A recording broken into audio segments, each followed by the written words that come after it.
Hello and welcome to my 2023 year in review. Not all of the games on my list were released in 2023, many were released in like the 90s or the 2000s, but these are all games that were new to me in 2023. This video is a little snapshot of what I played in 2023, and this gives me a good opportunity to talk about some of the games that otherwise I might probably not get a chance to talk about. In 2023 I played the latest Zelda game, the latest Mario game, and I started my love affair with the Yakuza series. And in anticipation for Resident Evil 4 remake, I played through lots of the old games from the franchise. So let's get started.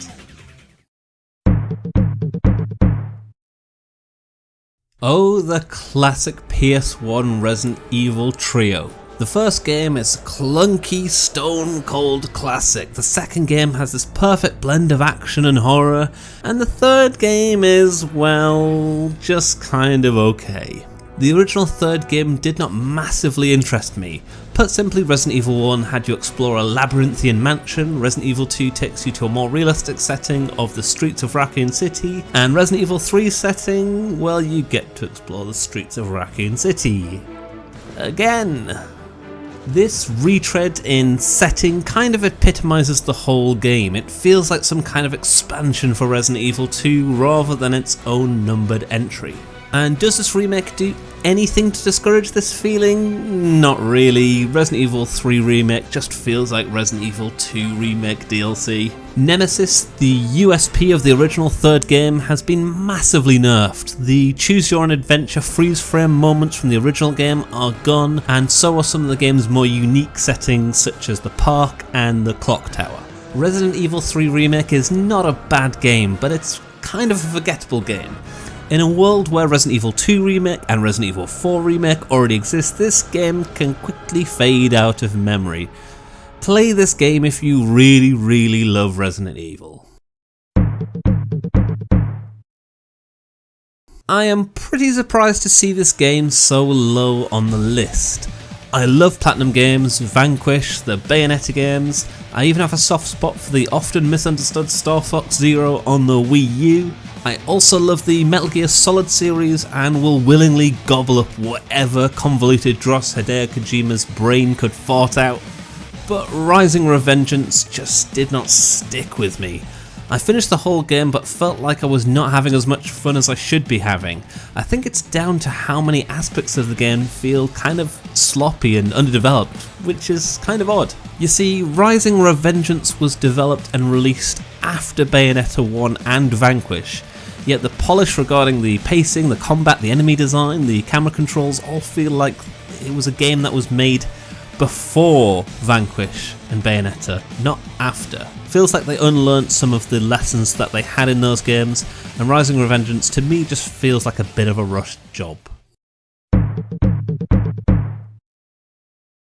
Retro-styled action platformers with Souls-like elements and Metroidvania-inspired progression are kind of tenner penny in the arcade gaming landscape. So what does Moonscars do to distinguish itself? Well, it has a unique art style, but the monochrome setting does rob the game of any unique visual set pieces that lead you through each of the environment, and that ends up them all kind of just bleeding together in your mind.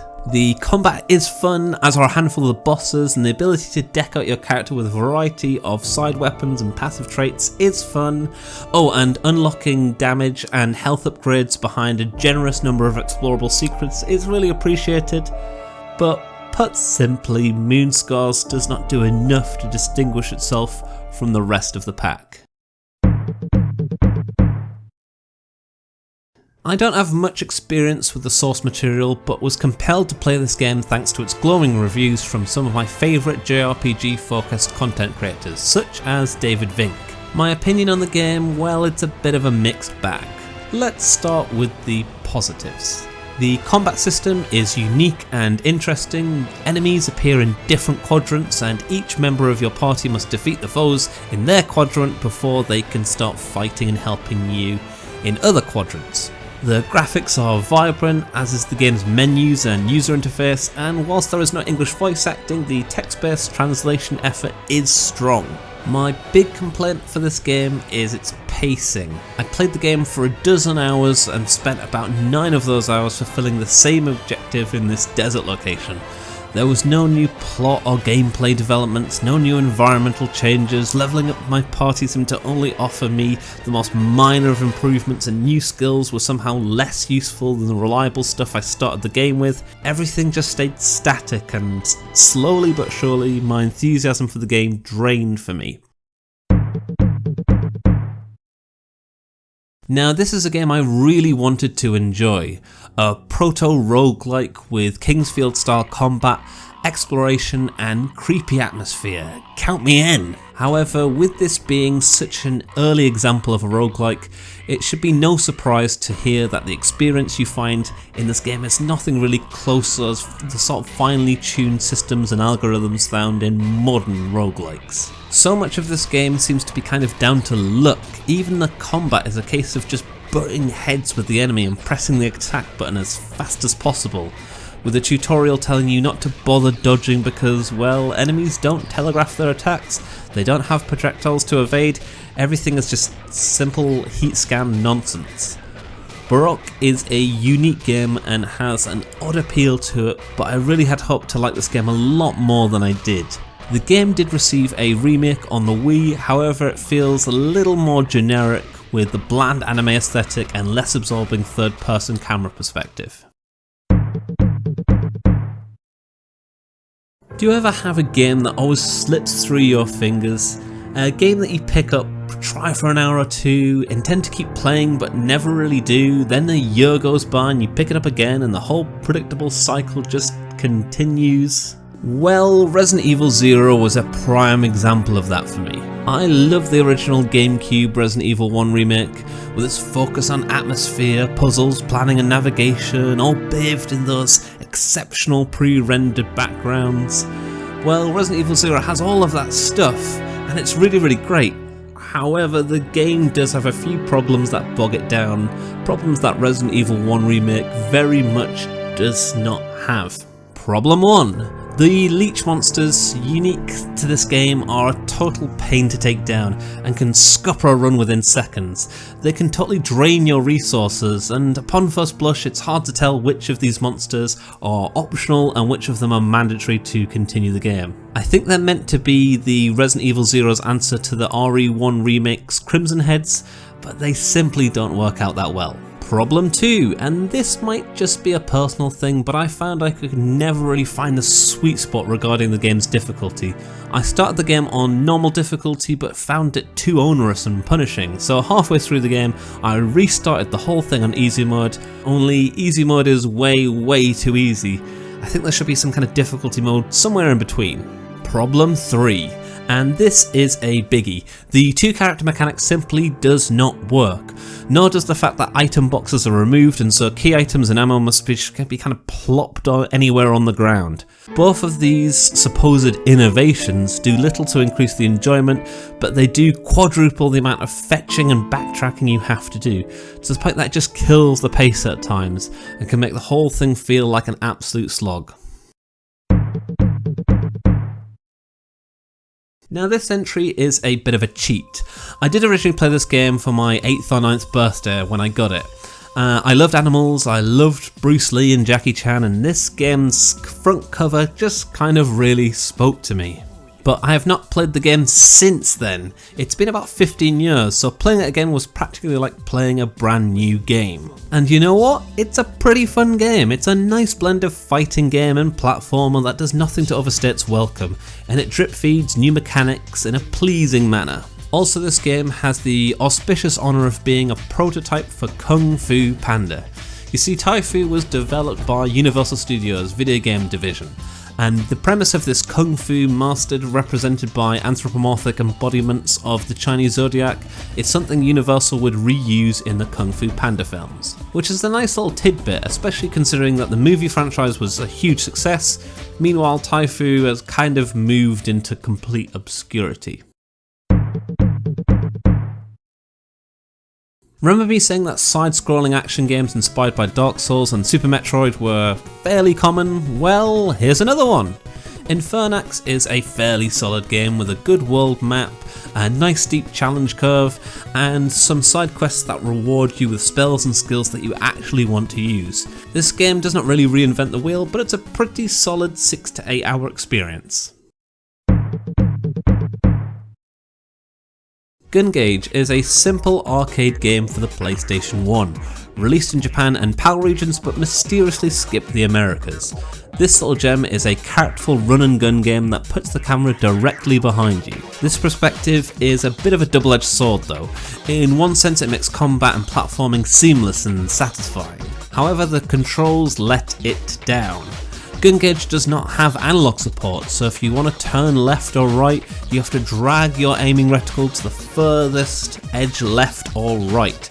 This makes turning a real pain, and this sluggishness does not fit the game's snappy design. In terms of progression, you start off the game as Wakel Skade. That's right, your protagonist is called Wakel Skade. What a fantastic name. Finish the game's 10 stages with him and you unlock one of the 3 hidden characters. Each of the hidden characters completes the same 10 stages but in a different order and with some major changes to level and enemy layout. And this is the unique selling point of the game. Each character feels very different from one another, each with their own weapons, dodges, special moves and own HUD elements. The game does not take that long to complete, around an hour per character, but the game is very short and very sweet, with other highlights being the end of game level bosses and the fantastic music. I'm a sucker for Souls-like, and this one was really well received from most outlets, and I can see why. I mean, the initial premise is a little bit stupid, playing as this K-pop interpretation of Pinocchio, but the vibe, the game feel and the production value are all similar in quality and execution to From Software. In fact, I would say Lies of P wins the award for being most like From Software game without actually being a From Software game. So, high praise indeed. However, like any counterfeit job, when you scrutinise this game under a magnifying glass, the cracks begin to show.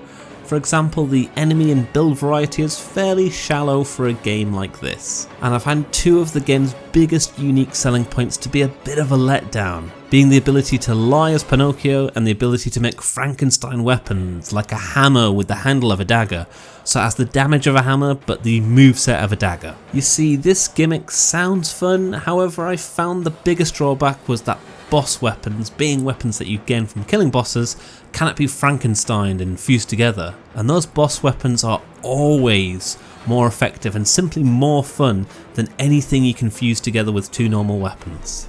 Still, I am happy I stayed to see the final boss, especially as it was the best encounter in the game. It is a shame then that with the lying mechanic you could accidentally skip this final fight altogether and kind of just stumble straight into the end credits. That's not good. Shadow Heart's Covenant is one of my favourite JRPGs, but that game was a sequel and I never really got round to playing the original game, but then I played it in 2023. And how was it? Well, pretty boring answer. It is a good game, but it's not as good as Covenant. I would recommend most players just go to the superior Covenant rather than play the original game. Much like in Covenant, in the original Shadow Hearts you go around real world locations such as Prague and Shanghai and London, and the game uses real life historical figure Richard Bacon, a 13th century English philosopher who believed in the dark art of scientific evidence and machinery. Shadow Hearts takes this idea from the past and turns him into the series villain, so if it wasn't clear already, this is not your standard JRPG. Add to this the interactive ring battle system that works like a more in-depth version of the action system used in Paper Mario games, and we have a really fun and interesting game, with the biggest drawback being that it never really reaches any of the wacky heights and the customization options of Shadow Heart's Covenant. Returnal is an impressive roguelike action game with a striking underwater themed visual design and exceptional punchy audio design. The first hour I played of this, I had convinced myself it would be in my top 5 for the end of the year. However, as impressive as the game is, it's let down by a fairly shallow roguelike elements. Character builds, weapon variety, enemy variety, room layout, they're all just a little too simple, and it simply feels like there's just not enough to make this game feel like a good roguelike experience. Add to this the egregiously long run time of around 2 to 3 hours per run, and you have a game that would probably just work better as a straightforward single player game, rather than stretching the game's meagre content over a much larger roguelike canvas. This game is far better than I ever thought it would be, and whilst there is a huge amount of DLC you can buy for the game, Hot Wheels is definitely not pay to win, and there is more than enough content here for an upfront asking price. Many of the things that make this game great should be self-evident. I mean, who doesn't want to play a game as a toy car driving around someone's living room, doing loop-de-loops and flying over corners? In fact, not since F-Zero GX has there been a game that conveys the dangers of speed. Misjudge a corner or the brow of a hill and you can send your little automobile careening across the living room. The game even has a fairly robust, if slightly unimaginative, single player mode, as well as a robust track editor. My only real complaint is that of the game's 40 something tracks, a lot of them just kind of feel very similar, being strips of orange hovering above a domestic backdrop, with gimmicks such as fire, spiderwebs and fans being used too frequently and without enough variety. I am a massive Dragon Quest fan, with Dragon Quest VIII and Dragon Quest XI being within my top 25 games of all time. DQ5 is considered a bit of a legend in Japan, being series creator Yuji Horí's favourite game in the series. And I can see why it's captured so many players' imagination back in the day. DQ games are usually kind of slaves to tradition, but this 5th entry has 3 major innovations. One of those innovations being the 3-act structure, which sees the protagonist go from a child to an adult to a parent who adds his kids to his own party. Another innovation is the monster collecting mechanic. That came around the same time as the original Shin Megami Tensei and around 3 or 4 years before Pokemon. There are 3 major versions of this game, being the Super Famicom original, the 3D PS2 remake with English fan translation, and the more widely accessible DS version. I played the PS2 remake due to the 3D models of the enemies, but I felt like I kind of robbed myself of modern DQ's typical stellar localization efforts. So for anyone curious about the game, I would definitely recommend the DS version. Overall, the game is good, with surprisingly deep monster catching and training mechanics, as well as an engaging, overarching narrative. However, I found this game to be quite dated for my tastes. For example, being stuck on where to go next and having to consult a guide, or copy-paste dungeon designs that feel like you're exploring a random design of set of corridors rather than anything kind of tailor-made for the player. It all just felt kind of dated and kind of really did affect my enjoyment. Like Gungage and Baroque before it, Gamera 2000 is another obscure PS1 release. This time it's a flying and shooting game similar to Star Fox, but with the ability to turn the camera 360 degrees, kind of like the Panzer Dragoon games. Gamera 2000 is good but dumb fun, and you get to shoot down baddies with your lizard buddy Gamera, who's kind of like a Godzilla alternative. Aside from the great music, the variety of levels, including a speeder bike level, and crazy boss designs that includes fighting a monster inside an erupting volcano, the other major star of the show are the live action cutscenes. Take a look. Dr. Mukanoki, what can you tell me about these fighters? According to the data, the fighters seem to consist of cells that contain genes very similar to Gao's DNA. So, according to CSC, Gamera is at 30,000 feet and will pass near in 10 minutes. We made contact with COC. Gamera is heading south at 30,000 feet and will reach the metropolitan area in 10 minutes.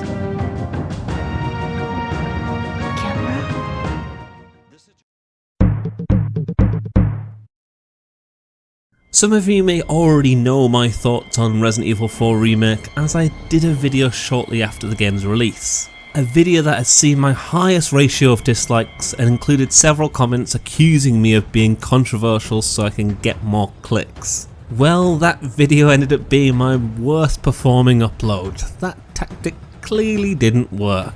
So the gist of it is that I do like Resident Evil 4 Remake, but compared to the original Resident Evil 4 and the Resident Evil 1 Remake and the Resident Evil 2 Remake, the game was a bit of a disappointment. With most reasons I feel this way being based on how the remake tried to modernise and smooth over too many of Resident Evil 4's rough edges. Not just in terms of sequences that were lost, such as the statue chase or missing bosses, but also in characterisation of Resident Evil 4's best characters, like Zombie Napoleon or the Cockney Merchant. Resident Evil 4 Remake is still a very fun game and a really great modern action game, but whilst it is fun to play once, I know in future that whenever I want to have some Resident Evil 4 love, I'll probably just go back to the original. In anticipation of Resident Evil 4 Remake, I played through some of the RE games that had previously slipped through my fingers, such as the aforementioned Zero and Resident Evil 3 Remake. Code Veronica was originally released as a Dreamcast exclusive and was known internally as the true third Resident Evil game, and it certainly has a lot more love put into it than the actual Resident Evil 3. And the tone of the game is pretty spot on too, taking the more realistic horror elements of RE2 alongside the camp stupidity that would make Resident Evil 4 such an endearing classic. The gameplay is a pretty standard fare for a traditional RE game, though it is very, very good, with the real gem being the game's off-the-wall bizarro storyline, characters and dialogue. This thing is too cool! Yes! Now this is my kind of weapon! Alright! Huh?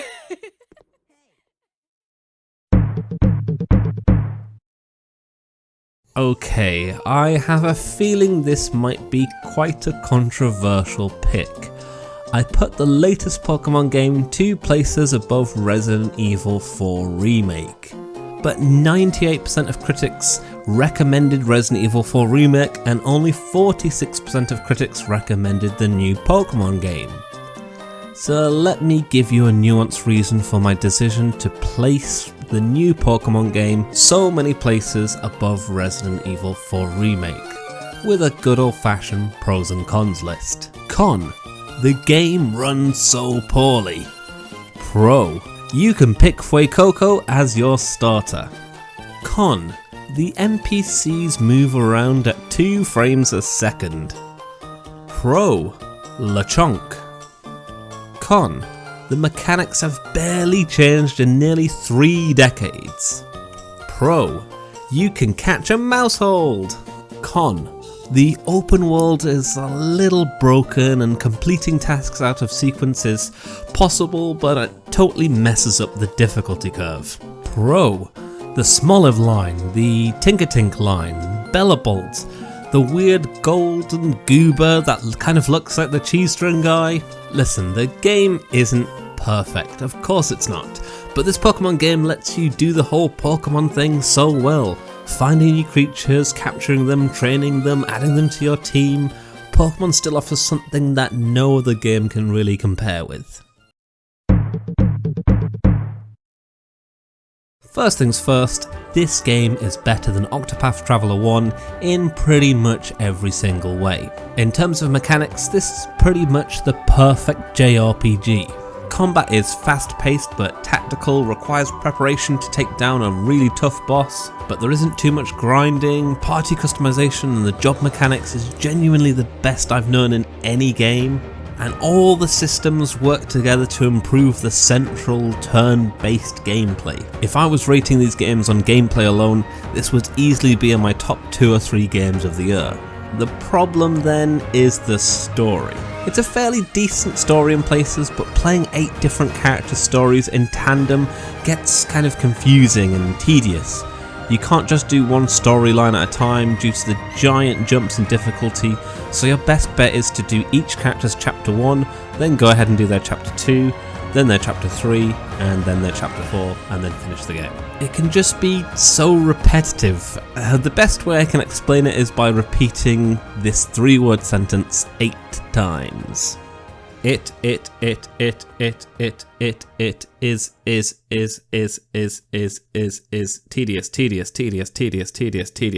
tedious.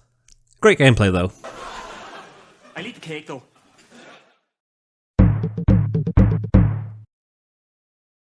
Wow, I had a lot of fun playing Resident Evil 8. I mean, it's pretty clear that the objective of this game was to make a game similar in mechanics and tone to Resident Evil 4, but give it the first-person perspective of Resident Evil 7. And you know what? It works really well. And it has some welcome surprises too, such as making each villain's chapter mirror a different subgenre of horror. From the universal monster movie of Castle Dimitrescu, to the found footage vibes of the dull sequence and the body horror of the industrial area. Oh, and having you keep going back to the central village as a hub area and turning it into this like mini Metroidvania map full of optional secrets was a kind of a bit of an unapologetically video gamey bit of fun that you just don't see in many AAA games. Dragon Quest IX is another game I made a video about this year. I bought this game at launch and played it for about 5 to 10 hours, but kind of dropped off thinking it was just for multiplayer. However, if you watch my video, you'll find out whether or not it is good enough to play solo. Spoiler alert, it's really good in solo still. Give it a try.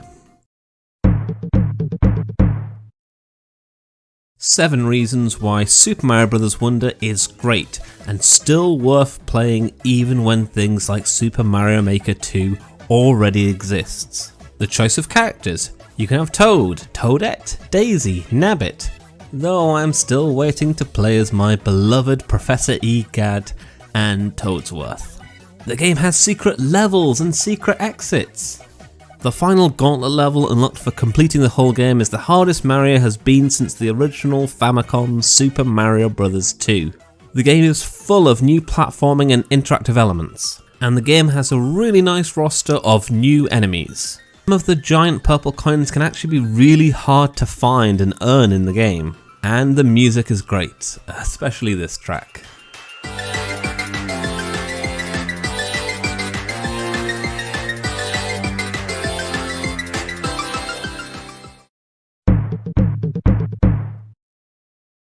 I love games that include time trials.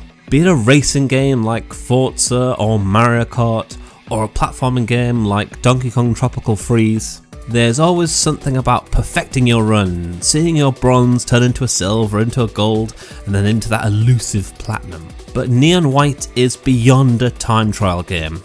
It is a speedrunning game.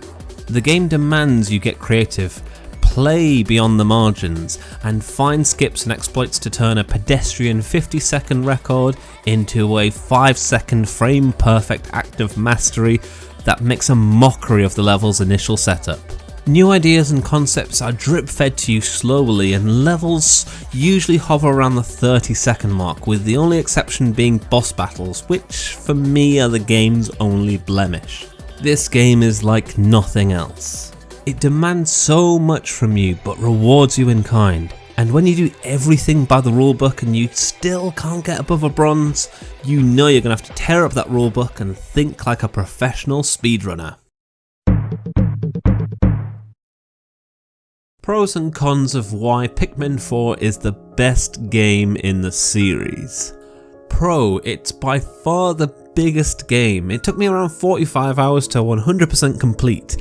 And I know I can easily 100% Pikmin 1 and Pikmin 2 and Pikmin 3 all together in less time than that. Con, Ochi. Who thought putting a dog in a Pikmin game was a good idea? Pro, the time trial events and Dandori battles are Pikmin at its most fiendish and tactical, and the race to beat your old high score is truly absorbing. Con, Ochi, he's just too overpowered and de-emphasises the need to use Pikmin, which, you know, is kind of the whole point of playing Pikmin. Pro, this has to have the best bestiary and item encyclopedia in any Pikmin game. It's probably in like the top 5 best bestiaries and encyclopedias in gaming history, at least from what I've experienced anyway. Con, Ochi. Just OG. These old Kingsfield games have had a real resurgence in popularity since the Dark Souls series became popular. And most YouTube videos focus on how Kingsfield is like some kind of prototype or progenitor for Dark Souls. And I mean, I can see the similarities, they're very clear, with Kingsfield 4 being most similar to Dark Souls 2. However, I feel like these comparisons kind of make these games feel like a less developed version of Dark Souls, like diluted Souls, when if anything, these games are actually way more hardcore than Dark Souls. They are Dark Souls concentrate. Whilst From Software has become more and more well known for its intricate combat and cinematic boss battles, what originally appealed to me about Dark Souls was the world and the way it all linked together and just how hostile and unforgiving that world was. And Kingsfield 4's world is pretty maze-like, labyrinthian, hostile, foreboding and cryptic. For one, the game has no map. You have to retain the game's expansive geography in your short-term memory. Stop playing for a few days and you will be completely lost of where you are supposed to go. You should probably just give up. Accidentally sell a key item because you didn't think you needed it anymore? Well, you can buy it back, but at about 20 times the price. You should probably just give up. You stumble into a late game area and are so underleveled that you die in one hit, and you can't escape and go back to a safer area without getting hit. You should probably just give up. Not sure what the game's open-ended and hard to decipher main game progression wants you to do next, and you spend hours after hours just walking around and you're greeted to dead ends and trapdoors, you should probably just give up. This game gives you so little, it's so discouraging, that any progress you make at any time, no matter how minuscule, feels incredibly rewarding. And by fighting against that whole you should just give up kind of vibe, it's just really rewarding. This is true in the Soul series too, but I think From Software perfected this feeling here in Kingsfield 4. I tried to get into the Yakuza series. I played the first game on the PlayStation 2 but bounced off it, and then again tried Yakuza 0 on the PS4 but bounced off it, and I kind of decided that the series just wasn't for me. Something about the long cutscenes, endless talking, constant character interruptions and introductions, and this preoccupation with minigames just slows down the game's pace. But Yakuza 7, Like a Dragon, is different. I mean, it also has long cutscenes and endless talking and all the other baggage, but here it just doesn't bother me. You see, what got me into trying this game was the move from arcadey brawler to Dragon Quest style JRPG combat, and that stuff is good. Nothing amazing, but it's serviceable. I like that the paladin and the mage have been reframed as something like a construction worker and an idol.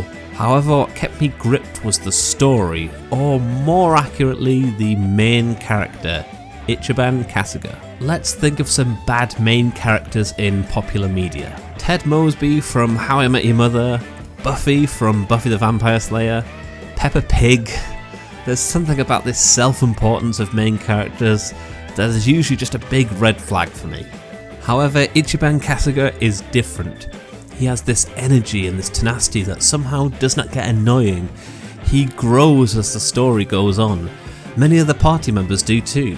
In fact, my favourite bits of this game are the side stories that take place at the bar, where you can just sit down at the bar and your party members get to tell you their sob stories and you just get to soak up the limelight for a little while, whilst downing their sorrows with cheap whiskey. Oh, and the karaoke minigame is no slouch either. I'd given up on trying to enjoy Yakuza games, but this one just blew me away, and I really can't wait for Infinite Wealth in 2024. It's my most anticipated game of the year, and thankfully it comes out in January.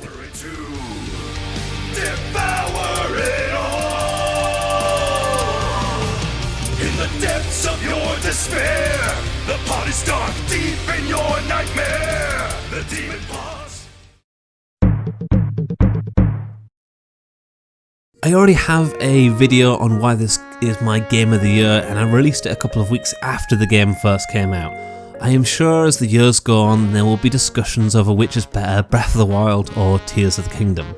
Well, the best thing I can say about Tears of the Kingdom is that to me it makes Breath of the Wild feel like a tech demo. The systems in this game are just so much deeper than they were before, and the physics-based shrines engage my brain in a whole new way, to the point that I would spend around 45 minutes in some of them just tinkering and trying out things. It worked my brain in ways that no other Zelda puzzle has, and for that reason this is my favourite game of 2023. Thank you very much for watching, and I hope to see you next time.